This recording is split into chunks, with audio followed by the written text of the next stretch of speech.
This is Ariel Farias, an otherwise ordinary family man and textile worker in Argentina.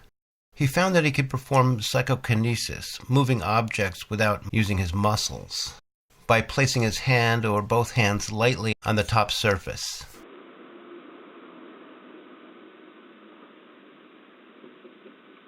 Over 18 months of sessions, as many as 5 cameras at once were trained on him, documenting his repeated and incontrovertible success.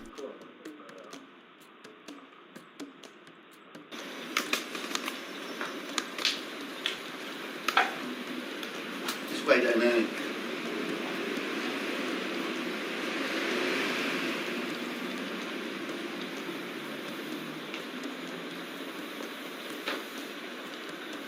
Investigators in attendance included well-known University of Maryland philosopher Stephen Braude. I've studied a guy in Argentina named Ariel Farias. Great thing about Ariel is that he doesn't require darkness. He's a regular guy. Again, like the best psychic subjects, he's not interested in being a psychic guru. He's just interested in understanding what's going on. He found, to his surprise, that he's able to make tables rise. The table continues being partially levitated, even when the subject's hands are no longer in contact with it.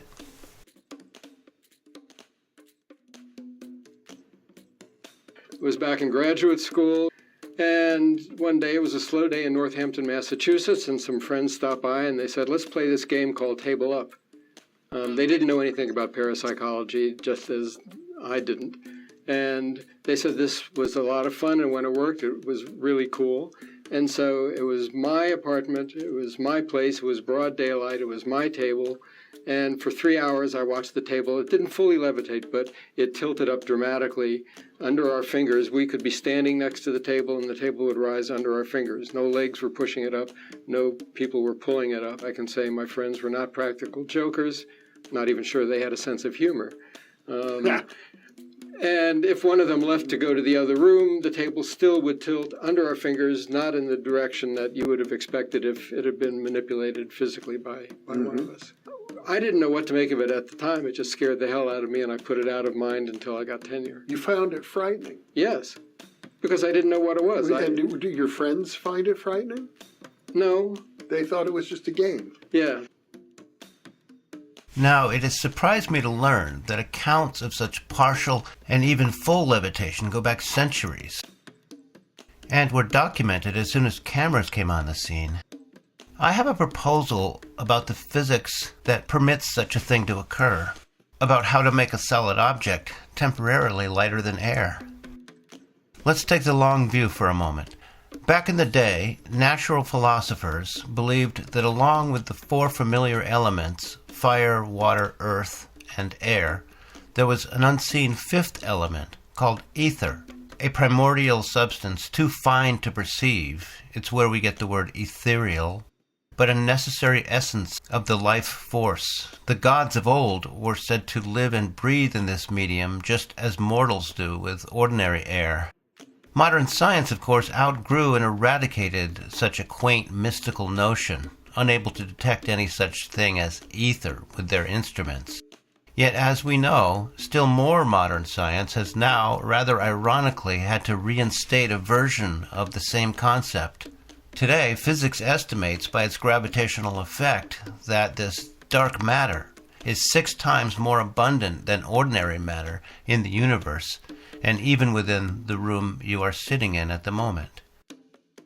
Okay, now back to the phenomenon of levitation. Researchers in Argentina are able to rule out any electromagnetic effect between Ariel Farias and the table.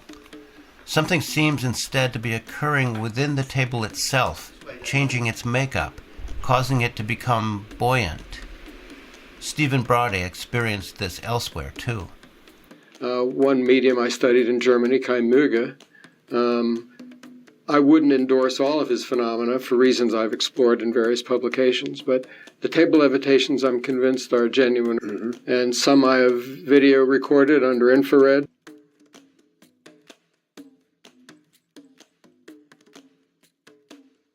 But what strikes me about those is that when the table rises under our fingers, it feels weightless, it feels buoyant. And I can compare that to the way the table feels when people seated around the table try to lift the table and raise it, because then I'm aware of the force pushing the table up. When the table actually levitates, it doesn't feel pushed up, it feels like it's floating. In fact, sometimes people try to push it down and are unable to do so.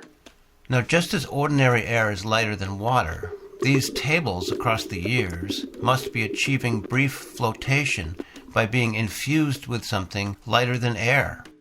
And because no hot air or any of the conventional lighter-than-air gases are being used in these experiments, and how would you even pump them into a table in the first place, my own hunch naturally turns to a kind of stuff that, though we know almost nothing about it, we do know that it's prolific in a given room and already pervades every object in that room. So the gift for levitation may consist in being able somehow to alter the ratio of ordinary matter to dark matter within an object. In the early 1900s, long before the discovery of dark matter, mechanical engineer William Crawford applied precise measurement to the levitation issue for the first time. His findings suggest that some sort of exchange is going on between the table and the individual for whom it is rising, in his case a young woman named Kathleen Gallagher. Working with two scales, Crawford tracked the changes in weight during episodes of levitation, and remarkably, when her table registered less and less on its way to weighing 0, Miss Gallagher grew proportionately heavier. When the table, originally 12 pounds, then took to the air, the medium reached 11 pounds 4 ounces heavier than her usual. Conversely, Gallagher was able to request that the table gain weight, and as it did so, by as many as 17 pounds, her body lightened accordingly to almost the exact same degree. It's all meticulously documented in Crawford's classic 1919 volume. Some type of reciprocal flow seems to be taking place between object and person. Exactly how does this work? Search me, except I do think that dark matter must be highly responsive to conscious intent. It may even be the very stuff of consciousness itself.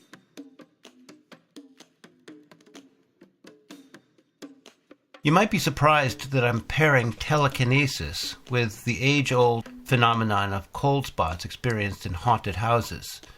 I don't remember ever seeing them addressed together under one physical hypothesis like this. But if it's the case that the ratio between ordinary matter and invisible dark matter can radically shift, then cold spots may very well represent a relative increase in the latter. Our old friend Ariel can serve as our transition. When he puts his hand on the table, he feels as if his hand is merging with the table.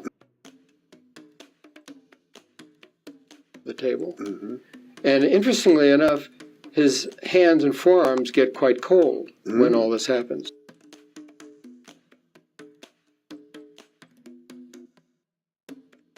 It just got really cold right here. Right here. Really, really cold. Even goofy ghost hunting shows have got this part right. 69 and dropping. We made sure that there were no open windows or vents in that area, so we don't know what's causing it. Hi, my name is Josie. I'm from Monroe Elementary, and my weather question is, if heat rises, why do higher altitudes have lower temperatures?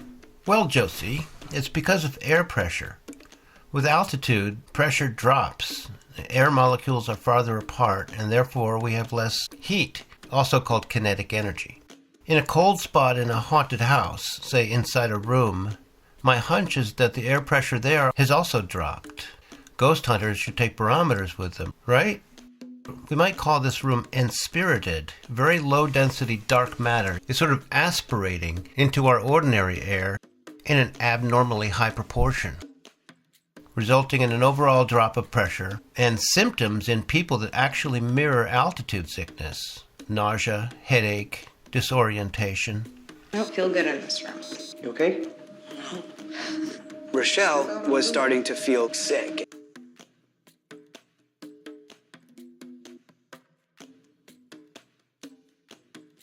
This is Geraldine Cummins, a famous medium from the early 20th century. She proved herself authentic over many years of practice. In 1932, she experienced this man coming through. Frederick Myers, one of the true giants of early parapsychology. Through Geraldine Cummins, he describes the sort of environment he finds himself in now 30 years after his death. It is a structure so fine, it is invisible to the mortal eye and eludes the finest instruments of the scientists.